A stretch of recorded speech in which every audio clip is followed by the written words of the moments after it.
guys, it's Mrs. Herbay. I'm coming to you live from the Baker Art Room. I want to wish you guys a happy Friday, and I'm sorry I can't be there. I know this morning was probably a heavy, watching the 9/11 documentary was sort of a heavy thing to watch, but I hope that you guys were inspired by it. I'm sorry I can't be there with you guys because of the, I guess, extended homeroom schedule, but I just want to encourage you to keep working with the little bit of time that you have on your projects. A lot of you are making really great progress. Feel free to take it home with you to catch up if you need to. For those of you who are a little bit behind, I'm just going to remind you again that there are several progression videos on Canvas that you can just click on and watch that will explain the next step. And I'm going to just attach another quick little video kind of demonstrating for you up close. Some of you are kind of having questions, where do I draw my doodles? How much space do I leave in between? So I'm going to kind of give you a little, attach a quick little video of me doing that for you guys again as a reference. And note that I do want you to take a picture of your progress and turn that in. It's free points.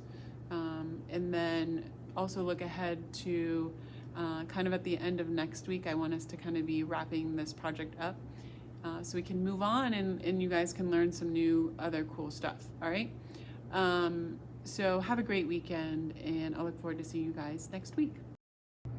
All right, guys, I just want to talk to you a little bit about your project as things start to move along. One of the things that you can do, some of you are asking questions even just how do you lay out your doodles. To give you an example, like I drew this little pot with kind of like these little sort of swirled flowers, and that I included right here. But what I did was when I put it here, it's kind of tucked behind this leaf, so you can only see part of it, and I also drew it a little bit bigger than I had in my sketchbook, okay? And then what I did was, then I sort of have a garden tool kind of coming from behind it and then here, and then I had all this space behind here, so I decided, hey, maybe I'll make some curved lines to kind of look like a rainbow.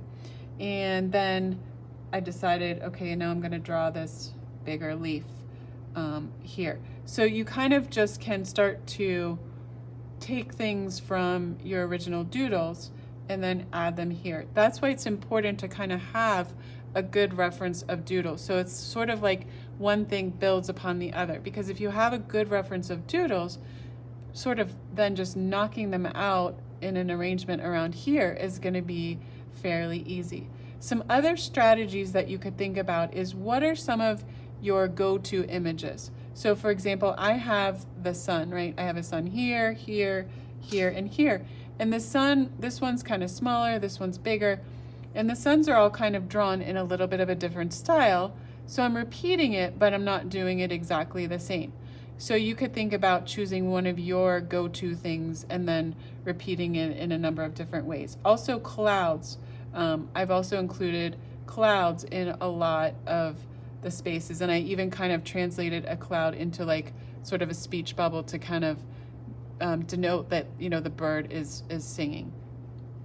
And so I have clouds up here. So for example, let's say I just drew this rabbit and I've got the bird on the nest, and I also repeated, see this little like smiley flower thing? It's kind of a popular image. You might even see that in some of the like doodles or whatever. So I've got this little smiley flower thing going on here too. And I've repeated that throughout. That's kind of another one of my go-to things.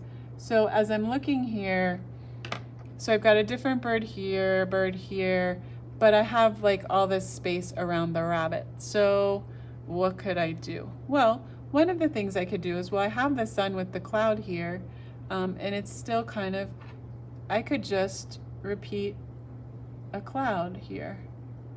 And if I do it, it's just kind of behind this bird's wings in here. And then it just kind of filled up a little bit of this big space in here. And then what I can do is I can think, well, what's something smaller that I could fit around here that can kind of start to go up?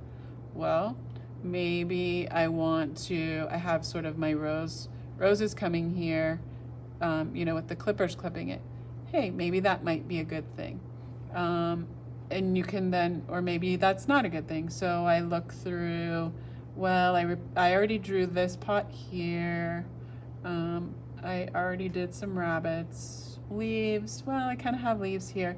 So you know what, maybe this is a good option right here because I can kind of bring it up from the side and then kind of bring it over like this. So I think that's a good idea. So I'll start to draw kind of like this little rose here. And I'll start to kind of bring them up and then fill them there, okay? And then I'll keep going out here and then I'll have room to draw like the little garden cutters.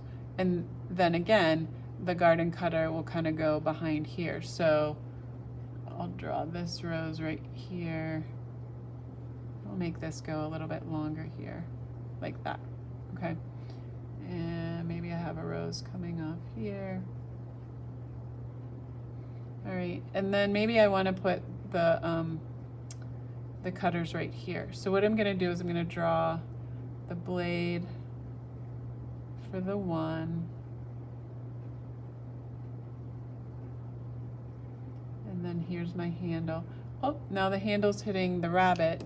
So, and I'm also gonna erase this line right here so that it looks like the blade to this is, and then this one, it's going to be behind, right there, okay?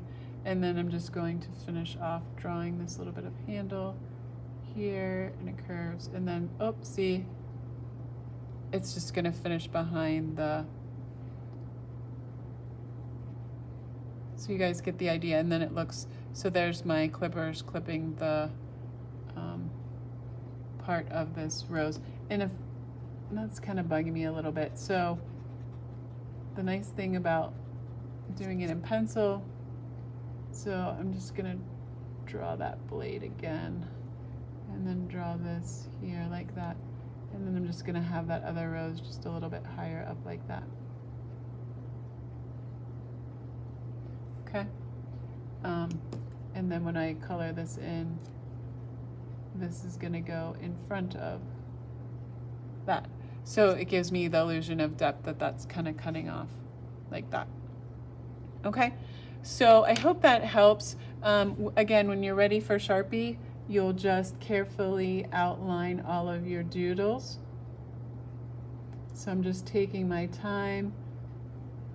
You want to try to do it nice and neatly.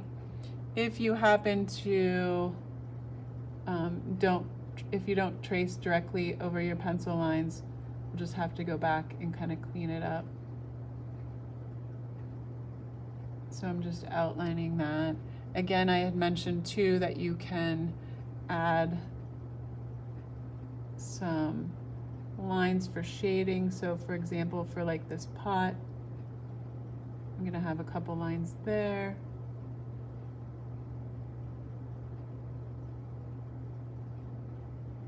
And then I have a couple lines on that. And then I'll just go ahead and outline that. And again, you will just keep going. You're not going to outline this center shape. So you're only gonna outline the things. So if this rabbit ends here, I would just stop. I would only draw the part that's showing. All right. Again, email me with any questions, and I look forward to seeing you guys next week. And don't forget to send me a picture of your progress. I'm super excited for these. These are gonna look amazing. And I can't wait to tell you the next step.